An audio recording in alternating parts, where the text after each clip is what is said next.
आताच्या या काळात आपण सगळे इंटरनेट यूज करतच असतो. तुम्हाला कधी ना कधीतरी हा प्रश्न पडलाच असेल की इंटरनेट म्हणजे नेमकं काय, म्हणजे कोण ऑपरेट करतं, याचा मालक कोण आहे किंवा याचे राईट्स कोणाकडे आहे. जर असा प्रश्न तुम्हाला पडत असेल तर नक्कीच हा व्हिडिओ पूर्ण बघा. यात तुम्हाला कदाचित या प्रश्नाचं उत्तर मिळून जाईल. चला तर मग जाणून घेऊया इंटरनेटचा मालक. भारत वो देश है जो दुनिया का नंबर 1 स्मार्टफोन डेटा कंज्यूमर है. भारत वो देश है जो इंटरनेट यूजर्स के मामले में दुनिया में दूसरे नंबर पर है.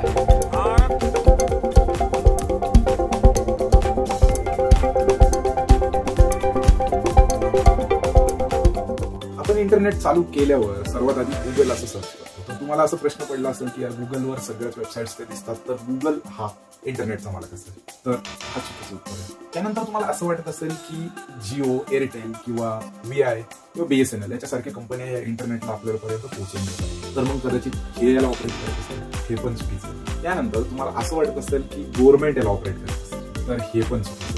खरं बघायला गेलं तर हे सगळे उत्तर चुकीचे आहेत. तर मग आपण आधी जाणून घेऊया इंटरनेट म्हणजे. एक एक्झाम्पल बघूया. समजा माझ्याकडे एक कम्प्युटर आहे, त्या कम्प्युटरवरून मला दुसऱ्या कम्प्युटरवर काही माहिती ट्रान्सफर करायची. या कम्प्युटरला दुसऱ्या कम्प्युटरशी लॅनद्वारे कनेक्टिव्हिटी द्यावी लागते. LAN, local area network. या लॅन केबल थ्रू दोन कम्प्युटर एकमेकाशी जोडलेले असतात. आता तर हे दोन कम्प्युटर एकमेकांशी जुळले गेले, पण याच्यातून फाईल कशी ट्रान्सफर. ह्या कम्प्युटरमध्ये एक फोटो आहे. हा फोटो मला जर ह्या कम्प्युटरमध्ये ओपन करायचा असेल तर मला पर्टिक्युलर ह्या फोटोचा ऍड्रेस मला माहिती पाहिजे. जसं की आपण आपला ऍड्रेस असतो, प्रत्येक व्यक्तीचा एक घराचा ऍड्रेस असतो, तसंच या ठिकाणी आपल्या कम्प्युटरमध्ये सुद्धा प्रत्येक फाईलचा एक ऍड्रेस असतो, जो आपण इथे वर या ठिकाणी बघू शकत असतो. तर या फोटोचा मला ऍड्रेस माहिती पाहिजे आणि हा फोटो जर मला या कम्प्युटरमध्ये ओपन करायचा असेल तर मला तो ऍड्रेस पूर्णपणे टाकावा लागेल. लॅन थ्रू एकमेकांशी हे कनेक्टेड असल्यामुळे ह्या मशीनचा एक पर्टिक्युलर IP ऍड्रेस असेल आणि या मशीनचा पण एक दुसरा IP ऍड्रेस असेल. IP ऍड्रेस म्हणजे काय? हा IP ऍड्रेस अशा फॉर्म मध्ये असतो. तर ह्या कम्प्युटरचा IP ऍड्रेस टाकल्यानंतर स्लॅश त्याच्यानंतर प्रॉपर पुढचा त्या फोल्डरची, त्या फाईलची डेस्टिनेशन ही जेव्हा मी या कम्प्युटरमध्ये एंटर करेन तेव्हा मी हा फोटो या कम्प्युटरमधला या कम्प्युटरमध्ये बघू शकेन. तर एक साधारणतः तुम्हाला या एक्झाम्पलद्वारे कळालंच असेल की या कम्प्युटरमधला जर फोटो मला या कम्प्युटरमध्ये बघायचा असेल आणि हे जर कम्प्युटर एकमेकांशी लॅन थ्रू कनेक्टेड असतील तर आपण हे अशा पद्धतीने इथे बघू शकतो. आता जर मी तिसरा कम्प्युटर यात जोडला तर आता इथे ट्रायंगल झालेला आहे. पहिल्या कम्प्युटरचा ऍड्रेस वेगळा आहे, IP ऍड्रेस. सेकंड कम्प्युटरचा दुसरा IP ऍड्रेस आहे. थर्ड कम्प्युटरचा तिसरा IP ऍड्रेस आहे. एक एक्झाम्पल म्हणून आपण बघूया इथे. पहिले त्याचा हा IP ऍड्रेस आहे, दुसऱ्याचा हा आणि तिसऱ्याचा. तर आता या तिघांचे पण IP ऍड्रेस वेगळे. जर समजा मला दुसऱ्या कम्प्युटरमध्ये पहिल्या कम्प्युटरची फाईल ओपन करायची असेल तर मला पहिल्या कम्प्युटरचा प्रॉपर IP ऍड्रेस आणि त्या फाईलची पूर्ण ऍड्रेस मला इथे टाईप करावा लागेल, तेव्हा मी ही फाईल ओपन करू शकतो. म्हणजे आपण या तिन्ही कम्प्युटरमध्ये कुठलीही फाईल कुठेही ओपन करू शकतोय, कारण की हे एकमेकांशी कनेक्टेड आहेत लॅन. हे एक एक्झाम्पल आहे. तर आता आपण असं इमॅजिन करूया की जगातले सगळे कम्प्युटर एकमेकांशी कनेक्टेड आहेत. त्याचबरोबर आपले मोबाईल पण त्याच्याशी कनेक्टेड आहेत. जसं कम्प्युटर आणि मोबाईल मध्ये जर फरक बघायला गेला तर यामध्ये फक्त ऑपरेटिंग सिस्टमचाच फरक आहे. जसं कम्प्युटरची विंडोज ऑपरेटिंग सिस्टम येते आणि मोबाईलची Android operating system. Windows operating system आपण बेसिकली कम्प्युटरवर युज करत असतो आणि अँड्रॉइड ऑपरेटिंग सिस्टम ही आपल्या मोबाईल डिव्हाइसेस मध्ये युज करत असतो. बाकी सगळे फीचर्स सेम आहेत. जसं की याच्यामध्ये पण क्रोम ब्राउझर चालू शकतो, याच्यामध्ये पण क्रोम ब्राउझर चालू शकतो. बाकी खूप सारे फीचर्स लगभग सेमच आहेत. फक्त व्हिजनचा बघण्याचा वेगळा वेगळा साईज मध्ये आपल्याला बघायला मिळतो. ठीक आहे, जसं आपण माय कम्प्युटर याच्यात ओपन करतो तसं यात आपण फाईल मॅनेजर करतो. चला आपण पुन्हा आपल्या टॉपिकवर येऊया. सगळे डिव्हाइसेस एकमेकांशी कनेक्टेड आहेत आणि आपण एकमेकाचे फाईली बघू शकतो जर आपल्याला प्रॉपर त्याचा ऍड्रेस माहिती असेल. आता अजून एक याच्यामध्ये गोष्ट येते की सगळ्याच डिव्हाइसेसचा आपण डेटा बघू शकत नाही. आपण फक्त त्याच डिव्हाइसेसचा डेटा बघू शकतो ज्याला सर्व्हर बनवण्यात आलेला आहे. सर्व्हर म्हणजे मी ऍक्सेस देतोय की माझ्या डिव्हाइसला, माझ्या कम्प्युटरला तुम्ही होस्ट म्हणून युज करा. याच्यातली माहिती कोणी पण हा IP ऍड्रेस टाकल्यानंतर इथून बघू शकतो. तर IP ऍड्रेसच्या माध्यमाने माझ्या कम्प्युटरला मी सर्व्हरमध्ये कन्वर्ट केलं. ह्या सर्व्हरला ऍक्सेस करण्यासाठी आपल्याला ब्राउझरची गरज आहे. तर ब्राउझर ह्या पद्धतीचे सगळे एवढे ब्राउझर्स आपल्याकडे आहेत किंवा याच्यापेक्षा जास्त असतात. तर अशा प्रकारच्या ब्राउझर मधून आपण प्रॉपर ऍड्रेस टाकतो तर आपण त्याच्यापर्यंत पोहोचू शकतो. तर IP ऍड्रेस म्हणजे त्या डिव्हाइसचा, त्या सर्व्हरचा प्रॉपर ऍड्रेस. तर IP ऍड्रेस असा नंबर मध्ये किंवा अशा पद्धतीचा येऊ शकतो. तर असं आपण तर कधी टाकत नाही. तर मग हे कसं आपण बघू शकतो? तर मी google.com वर जातो आणि त्या फोटोचं नाव टाकतो आणि मला ती इमेज भेटून जाते. पण मी तर असा कुठला ऍड्रेस टाकत नाही. तर डोमेन नावाची एक गोष्ट आहे, www.facebook.com.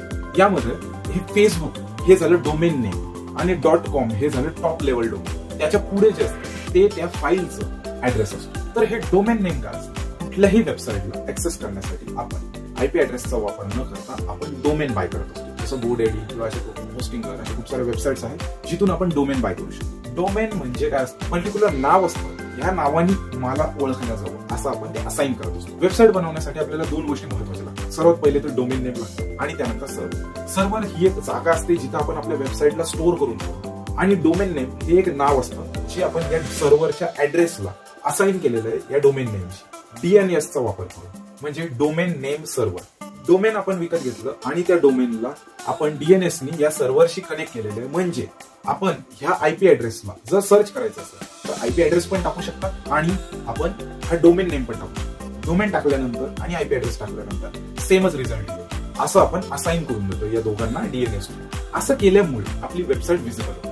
तर असे करोडो वेबसाईट्स आहेत. जसं आता तुम्ही इथे बघू शकत असाल इतका मोठा मॅप आहे. याची लिंक पण तुम्हाला डिस्क्रिप्शन मध्ये भेटून जाईल. हा जर मॅप तुम्हाला बघायचा असेल वेबसाईट्स, जगात एवढे मोठे वेबसाईट्स आहेत. जे मोठे गोल दिसत आहेत ते मोठ्या वेबसाईट्स आहेत, म्हणजे त्याची पॉप्युलॅरिटी तेवढी आहे, त्याचे युजर्स तेवढे आहेत, त्याची व्हॅल्यू तेवढी आहे. ओके, तर हा झाला सेकंडरी पार्ट. तर मग इंटरनेट या वेबसाईटचं आहे का? नाही, हे तर फक्त एक पार्ट आहे, एक पीस आहे इंटरनेटचं. आता आपण पहिला टप्पा समजलो की वेबसाईट काय असते. तर इंटरनेट खूप साऱ्या वेबसाईटने बनलेलं आहे. बरोबर, हा एक भाग आहे इंटरनेटचा वेबसाईट्स. आता यात समजण्यासारखी गोष्ट अशी पण आहे की आपण आपल्या कम्प्युटरला पण सर्व्हरमध्ये कन्वर्ट करू शकतो. पण असं केलंय जर माझं कम्प्युटर चालू असेल तरच माझी वेबसाईट चालू असेल आणि कम्प्युटर जेव्हा बंद होईल तेव्हा माझी वेबसाईट लोकांना दिसणार नाही या डोमेन नेमला असाइन केलेलं असेल तरी सुद्धा. तर त्यामुळे आपण एक डेडिकेटेड सर्व्हर घेत असतो जे 24/7 चालू असतो. त्यामुळे आपण त्याचे काही रेंट पर्टिक्युलर त्याला पे करत असतो. डोमेन नेम कोण डिसाइड करत असतं? तर ICANN, internet corporation for assign names and numbers. ICANN ही एक लॉस एंजेलिस मधली नॉन प्रॉफिट ऑर्गनायझेशन आहे जी टॉप लेवल डोमेन्सला मॅनेज करते. या वेबसाईटवर तुम्ही बघू शकता की कोणते कोणते टॉप लेवल डोमेन्स कोणाकोणाकडे आहेत. ICANN ठरवते की डोमेन्स कोण कोण सेल करू शकतात आणि डोमेन्स आपल्यासारखे युजर्स GoDaddy ह्या अशा वेबसाईट कडून बाय करतात आणि वर्षानुसार आपण त्याच्यात पैसे पे करून त्या डोमेन नेमला आपण टेम्पररी विकत घेत असतो. आता हे झालं सर्व्हर आणि वेबसाईटचं इंट्रोडक्शन. त्याचबरोबर ही वेबसाईट आपल्या मोबाईल पर्यंत कशी कनेक्टेड. आता आपण जर बघितलं की लॅन थ्रू एकमेकांशी कनेक्टेड, पण माझ्या मोबाईलला तर मी लॅन नाही लावलेलं. तर 100% सगळे डिव्हाइसेस ह्याच नेटवर्कनी कनेक्टेड सांगायला गेलं तर. आता इथं तुम्ही स्क्रीनवर बघू शकता हा एक मॅप आहे. समुद्राच्या खालून अशा पद्धतीच्या वायर सगळीकडे सगळ्या जगभरात पसरले. यात तुम्ही बघू शकता भारतात पण अशाच पद्धतीने आलेला आहे. भारत असं सगळ्या देशाशी कनेक्टेड आहे. सगळे देश भारताशी या वायर थ्रूच कनेक्टेड आहेत आणि ह्या वायर थ्रू इंटरनेट आपल्या भारतात आल्यानंतर पूर्ण भारतामध्ये अजून वायरांचे असे जाळे जे इंटरनेट पर्यंत पोहोचवतात. तर याला पोहोचवण्याचं काम कोण करतं? तर याला म्हणतात ISP, internet service provider. Internet service provider मध्ये कोणते कोणते आहेत? तर यामध्ये हॅथवे, जिओ, वोडाफोन आयडिया आणि BSNL ह्या अशा कंपन्या आहेत ज्या ह्या इंटरनेटला सगळ्यांशी जोडण्याचं काम करतात. तर हे जे काम करतात तर याचा एक पर्टिक्युलर त्याच्यासाठी जे त्यांना चार्जेस लागतात ते असे काही मंथली रेंटलनुसार आपल्याकडून घेत असतात. तर इंटरनेटचे मालक ते पण नाही, ते फक्त ते इंटरनेटला आपल्यापर्यंत पोहोचवणार. त्यानंतर आपल्याला प्रश्न पडेल की गव्हर्नमेंट, इंडियन गव्हर्नमेंट भारतात सगळीकडे पोहोचवलं जात आहे तर भारतीय गव्हर्नमेंट याच्यावर लक्ष देत असेल. तर तुम्हाला सांगू इच्छितो की भारतीय गव्हर्नमेंट पण याच्यावर निगराणी ठेवू शकत नाही. हा, एक लिमिट पर्यंत काही वेबसाईटला गव्हर्नमेंट आपली बॅन करू शकते. म्हणजे या वेबसाईट आपल्या देशात उघडल्या जाणार नाही असं आपल्या सर्व्हिस प्रोव्हायडरला सांगून स्थगिती आणू शकते. ह्या सर्व्हिस प्रोव्हायडरला जे कनेक्टेड असतील ते युजर्स अशा काही ठराविक वेबसाईट नाही उघडू शकत. याचे रिस्ट्रिक्शन आणू शकतात पण याला कंट्रोल करत नाही. हे पण उत्तर चुकीचं आहे की गव्हर्नमेंट याला ऑपरेट करते. तर आता आपली नजर जाते मग गुगलवर, कारण की गुगलवरूनच आपण सगळ्या वेबसाईट ऍक्सेस करतो. गुगल फक्त हे एक सर्च इंजिन आहे. आता सर्च इंजिनची काय गरज पडते? तर समजा मला एक वेबसाईट माहिती आहे आणि ती मला वेबसाईट शोधायची, तर मला त्याचा प्रॉपर ऍड्रेस तर माहिती नाहीये, मला फक्त थोडा बहुत आसपासचं जवळपास काहीतरी माहिती. तर मी कसं शोधणार याला? कारण की असं तर शक्यच नाहीये की जगात एवढ्या साऱ्या करोडोनी वेबसाईट्स आहेत, प्रत्येक वेबसाईटचं नाव मला पाठ राहणं तर शक्य नाहीये. मला सर्चिंग मध्ये हेल्प करण्यासाठी गुगल सपोर्ट करतो, ज्याला म्हणतो आपण सर्च इंजिन. यावर मला फक्त माहिती टाकायची की मला काय संदर्भ पाहिजे, म्हणजे मला कशाविषयक माहिती. तर सर्च इंजिन हे काम माझ्यासाठी करून देतं. मी जो कीवर्ड टाकलेला आहे त्याच्याशी रिलेटेड कोणत्या कोणत्या वेबसाईट जगभरात अवेलेबल आहेत आणि जे रँक चांगले लोक नेहमी बघतात ते टॉप रँकिंगला आणून देतात. तर यानुसार मला शोधायला सोपं जाईल. तर हे पण चुकीचं आहे की गुगल याचा मालक आहे. तर आतापर्यंत आपण जेवढंही बघितलं त्यानुसार याचा मालक यापैकी कोणीच नव्हतं. तर तुम्हाला प्रश्न पडला असेल ह्या वायरी ज्यांनी टाकलेल्या आहेत ते याचे इंटरनेटचे मालक असतील, तर नाही. हे फक्त कम्युनिकेशन मिळवण्यासाठी वायर टाकण्यात आलेले आहेत. या वायर ज्यांनी टाकलेले आहेत ते याचे मालक नाहीये.